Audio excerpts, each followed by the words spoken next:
Hello everyone, I am Sukhbir Kaur Gill, your English teacher. Dear students, today we are going to discuss the poem named The Gift of India.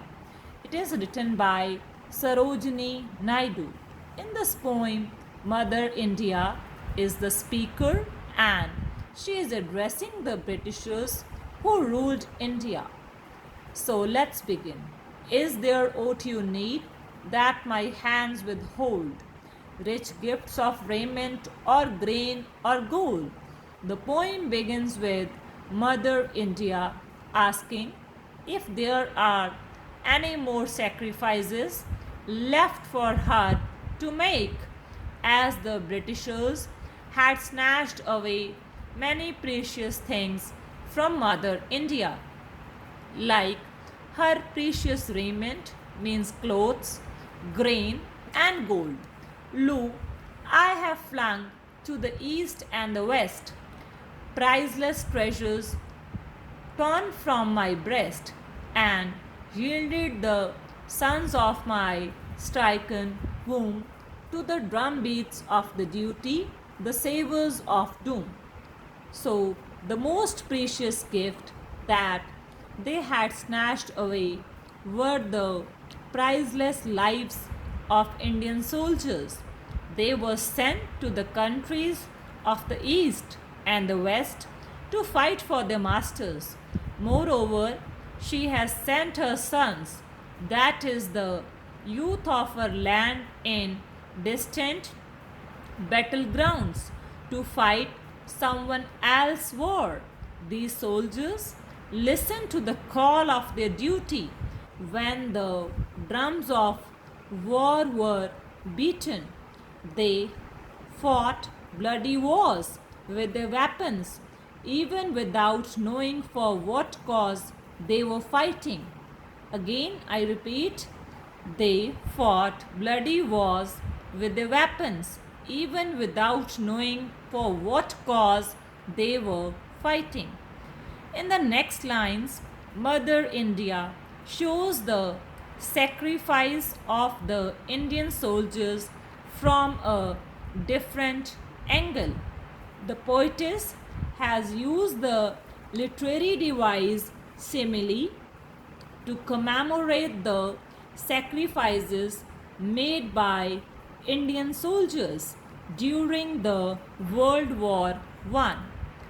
Gathered like pearls in the alien graves, silent they sleep by the Persian waves, scattered like shells on Egyptian sands. They lie with pale brows and brave broken hands. So, dear students, the soldiers who were valuable as pearls were killed and buried in graves by the shores of Persia. The soldiers who lay down their lives in Egypt were found scattered on sand as shells are found scattered on the sands. They lay dead, their death being signified by pale brows and their bravery by broken hands. So we can say they were away from their homeland and even their bodies did not get the comfort of finally resting in their motherland. They were strewn like blossoms mown down by chance on the blood brown meadows of Flanders and France. In another beautiful image, the poetess compares the dead soldiers to flowers that are cut down without any plan and that remain scattered and uncared for.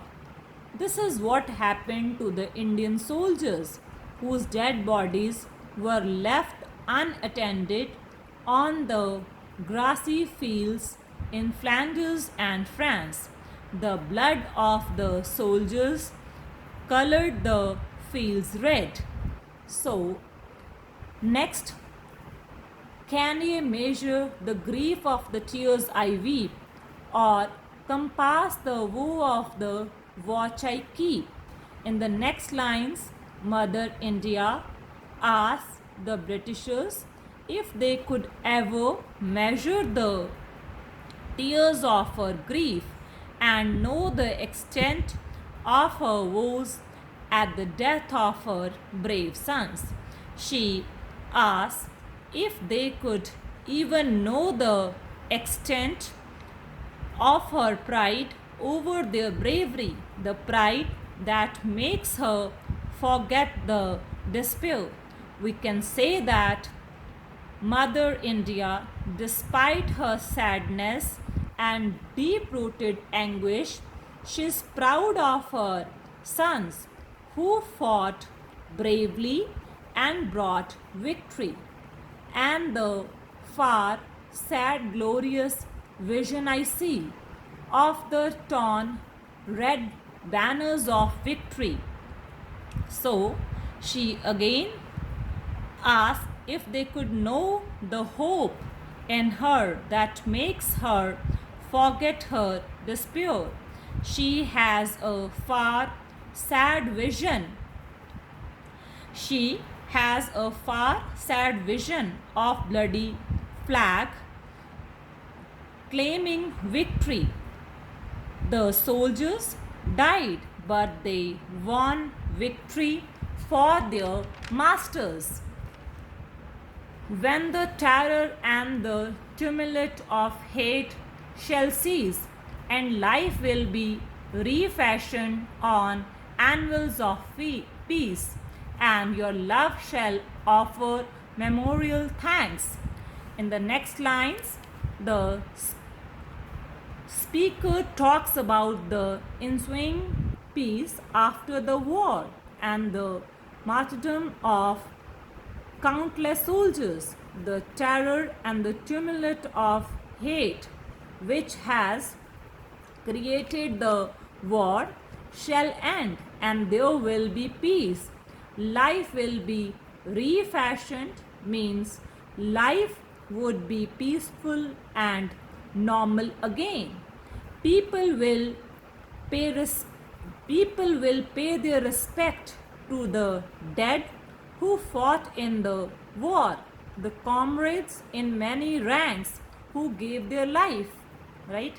So, and your love shall offer memorial thanks to the comrades who fought on the dauntless ranks, and you honor the deeds of the dauntless ones. Remember the blood of my martyred sons. So, next you need to know this thing, that they will honor the deeds of those soldiers who will never be forgotten. When such a time of peace comes, the speaker asks that the blood of her martyred sons be remembered as well, that they will be honored as well.